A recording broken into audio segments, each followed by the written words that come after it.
श्री गणेशाय नमः।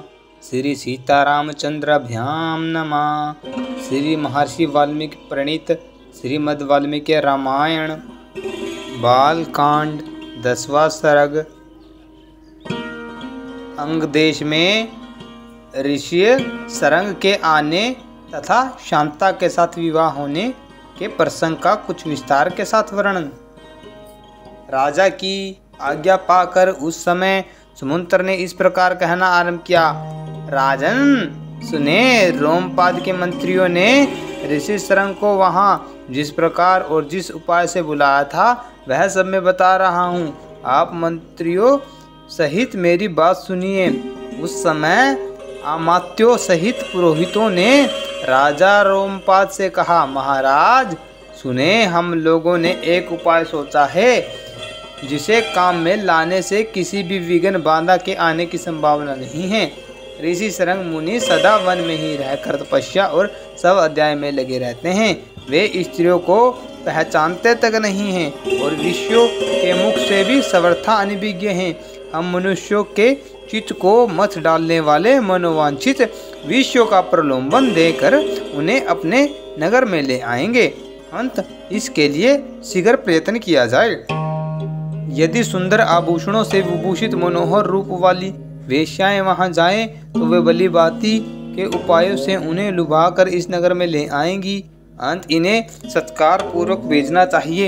यह सुनकर राजा ने पुरोहितों को उत्तर दिया, बहुत अच्छा, आप लोग ऐसा ही करें। आज्ञा पाकर पुरोहित और मंत्रियों ने उस समय वैसा ही व्यवस्था की। तब नगर की मुख्य वेश्याएं राजा का आदेश सुनकर उस महान वन में गई और मुनि के आश्रम से थोड़ी ही दूरी पर ठहरकर उनके दर्शन का उद्योग करने लगी। मुनि कुमार ऋषि सरंग बड़े ही धीर स्वभाव के थे, सदा आश्रम में ही रहते थे। उन्हें सर्वथा अपने पिता के पास रहने में ही अधिक सुख मिलता था। अंत वे कभी आश्रम के बाहर नहीं निकलते थे। उन तपस्वी ऋषि कुमार ने जन्म से लेकर उस समय तक पहले कभी ना तो कोई स्त्री देखी थी और ना पिता के सिवा किसी पुरुष का ही दर्शन किया था। नगर या राष्ट्र के गांवों में उत्पन्न हुए दूसरे प्राणियों को भी वे नहीं देख पाए थे। तदंतर एक दिन विभांडक कुमार ऋषि सरंग अकस्मात घूमते फिरते उस स्थान पर चले आए जहां वे वेश्याएं ठहरी हुई थी। वहां उन्हें उन सुंदर वनिताओं को देखा। उन परम दाओं का वेश बड़ा ही सुंदर और अद्भुत था। वे मीठे स्वर में गा रही थी। ऋषि कुमार को आया देख सभी उनके पास चली आई और इस प्रकार पूछने लगी, ब्राह्मण बताइए, आप कौन हैं, क्या करते हैं तथा इस निरंजन वन में आश्रम से इतनी दूर आकर अकेले क्यों विचर रहे हैं? यह हमें बताइए, हम लोग इस बात को जानना चाहती हैं। ऋषि सरंग ने वन में कभी स्त्रियों का रूप नहीं देखा था और वे स्त्रियों तो अत्यंत कामनीय रूप से शोभित थी। अंत उन्हें देखकर उनके मन में स्नेह उत्पन्न हो गया। इसलिए उन्होंने उनसे अपने पिता का परिचय देने का विचार किया। वे बोले, मेरे पिता का नाम विभांडक मुनि है, मैं उनका औरस पुत्र हूँ। मेरा ऋषि सरंग नाम और तपस्या आदि कर्म इस भूमंडल में प्रसिद्ध है। यहाँ पास ही मेरा आश्रम है। आप लोग देखने में परम सुंदर हैं अथवा आपका दर्शन मेरे लिए शुभ कारक है। अंत आप मेरे आश्रम पर चले, वहाँ मैं आप सब लोगों की विधि पूर्वक पूजा करूँगा। ऋषि कुमार की यह बात सुनकर वो सब उनसे सहमत हो गई। फिर वे सभी सुंदरी स्त्रियाँ उनका आश्रम देखने के लिए वहाँ गई। वहाँ जाने पर ऋषि कुमार ने यह अर्घ्य है, यह पाग है तथा यह भोजन के लिए फल फूल प्रस्तुत हैं, ऐसा कहते हुए उन सब का विधिवत पूजन किया।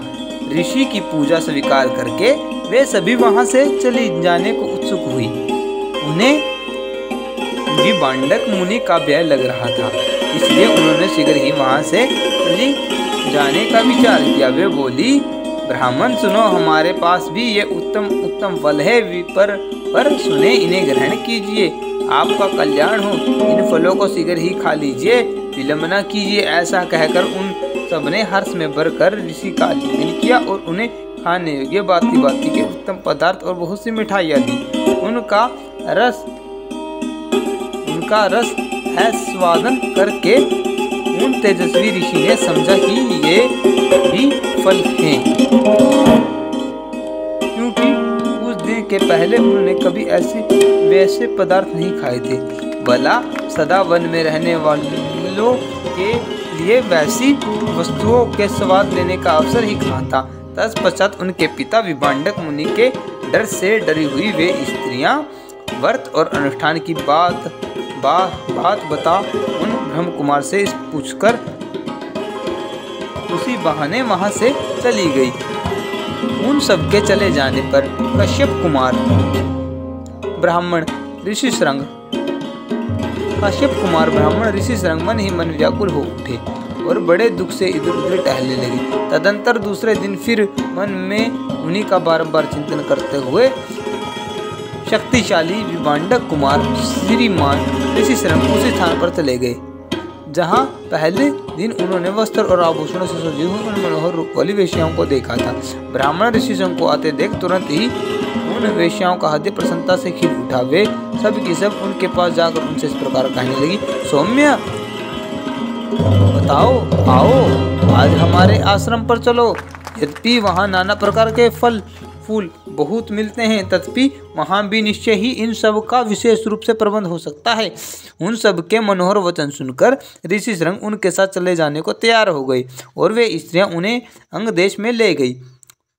उन महात्मा ब्राह्मण के अंग देश में आते ही इंद्र ने संपूर्ण जगत को प्रसन्न करते हुए सहसा पानी बरसाना आरंभ कर दिया।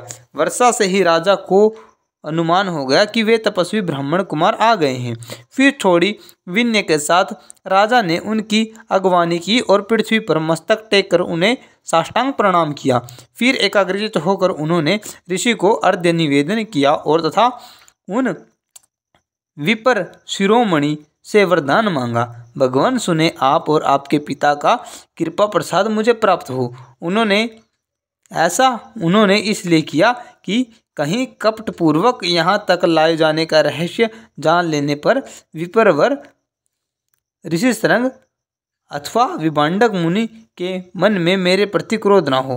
तत्पश्चात ऋषि शृंग को अंतपुर में ले जाकर उन्होंने शांत चित्त से अपनी कन्या शांता का उनके साथ विधि पूर्वक विवाह कर दिया। ऐसा करके राजा को बड़ी प्रसन्नता हुई। इस प्रकार महातेजस्वी ऋषि शृंग राजा से पूजित होकर संपूर्ण मनोवांछित भोग प्राप्त कर अपनी धर्मपत्नी शांता के साथ वहां रहने लगे। इस प्रकार श्री वाल्मीकि निर्मित आर्ष रामायण आदि काव्य के बालकांड में 10वां सर्ग पूरा हुआ।